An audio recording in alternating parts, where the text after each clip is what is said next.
৩৬ জুলাই ঐতিহাসিক ছাত্র জনতার গণ অভ্যুত্থানের প্রথম বার্ষিকী উপলক্ষে বাংলাদেশের জামায়াতে ইসলামীর বোচাগঞ্জ উপজেলা শাখার উদ্যোগে এক বিশাল গণমিছিল অনুষ্ঠিত হয়েছে। বিস্তারিত থাকছে আব্দুল ওয়াহাবের প্রতিবেদনে। ৫ই আগস্ট শেতাবগঞ্জ কামিল মাদ্রাসা প্রাঙ্গণ থেকে মিছিলটি শুরু হয়ে শেতাবগঞ্জ পৌরসভার বিভিন্ন গুরুত্বপূর্ণ সড়ক প্রদক্ষিণ করে বোচাগঞ্জের প্রাণকেন্দ্র চৌরাস্তায় গিয়ে শেষ হয়।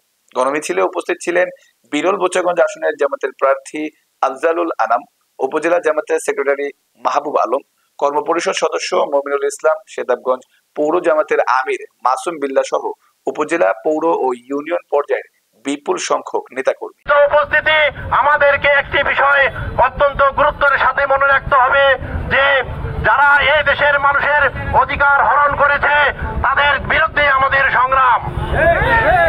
1971 সালে এদেশের মানুষ পাকিস্তানি সৈন্যদেরকে তাড়ানোর জন্যই শুধুমাত্র যুদ্ধ করে নাই, যুদ্ধ করেছিল এদেশের মানুষের অধিকার প্রতিষ্ঠা করার জন্য। তেমনি করে এই দেশের মানুষ স্বৈরাচার হাসিনাকে পতন ঘটিয়েছে এই কারণে যে স্বৈরাচার হাসিনা এই দেশের মানুষের অধিকার বঞ্চিত করেছিল। আমরা আরো ব্যক্ত ভাষায় ঘোষণা করতে চাই, এই দেশের মানুষের অধিকারের নিয়ে যে যারা খেলা করবে তাদের বিরুদ্ধে আবার সংগ্রামের জন্য বাংলাদেশ জামাত ইসলামী সর্বদাই প্রস্তুত থাকবে। শুধু জেলখানা অন্য লোকদের জন্য নয়, যারা হক কথা বলে দেশ এবং দেশের স্বাধীনতা ভৌমত্ব রক্ষার জন্য যারা কথা বলেছিল তাদের জন্যই জেলখানায় পরিণত হয়েছিল।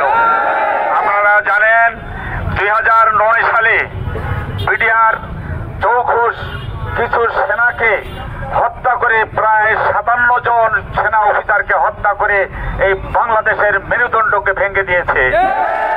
কারা করেছে? যারা করেছে তারা আজকে দেশে থাকতে পারেনি। সর্বোপরি শাপলা চত্বরে 2013 সালে আপনারা জানেন আলেম ওলামারা একত্রিত হয়েছিল একটা আন্দোলনকে, কর্মসূচিকে বাস্তবায়ন করার জন্য। রাতে পাখির মতো কারেন্ট বন্ধ করে দিয়ে আলেম ওলামাদেরকে হত্যা করেছিল। শুধু একটাই নয়, বাংলাদেশ জামাতে ইসলামী এক এক করে সর্বশেষ আল্লামা দেলোয়ার হোসেন সাঈদী আলেমদ্বীন তিনাকে কিভাবে জেলখানায় রেখে চিকিৎসার নাম বলে স্লো প্রয়োজনে তাকে হত্যা করা হয়েছে। এই জন্য গোটা বাংলাদেশের জনগণ, ছাত্র জনতা ফুঁসে উঠে বাংলাদেশকে একটা সেই আজকের দিনে গণ অভ্যুত্থানের মাধ্যমে বাংলাদেশকে দ্বিতীয় স্বাধীনতা অর্জন করেছে।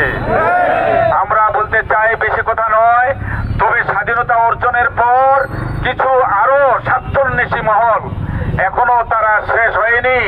ভারতে গেলেও তাদের দোসররাই বাংলাদেশে আছে, অনেক তারা ষড়যন্ত্র করছে বাংলাদেশকে আরো একটা নৈরাজ্যকর পরিবেশ নিয়ে আসার জন্য। আমি উদ্যন্ত আহ্বান জানাই শেতাবগঞ্জ উপজেলাবাসী, আপনারা সকলে একতাবদ্ধ হয়ে আর যেন ওই জগদ্দল পাথর স্বৈরাচার সরকার যেন না আসতে পারে, এই জন্য সকল ছাত্র জনতাকে একতাবদ্ধ হয়ে আপনাদের এলাকাবাসী একতাবদ্ধ হয়ে সেটা প্রতিহত করার জন্য অনুরোধ জানাচ্ছি। সর্বোপরি যারা শাহাদত বরণ করেছে, আল্লাহ তুমি শাহাদতের মর্যাদা দান করুন।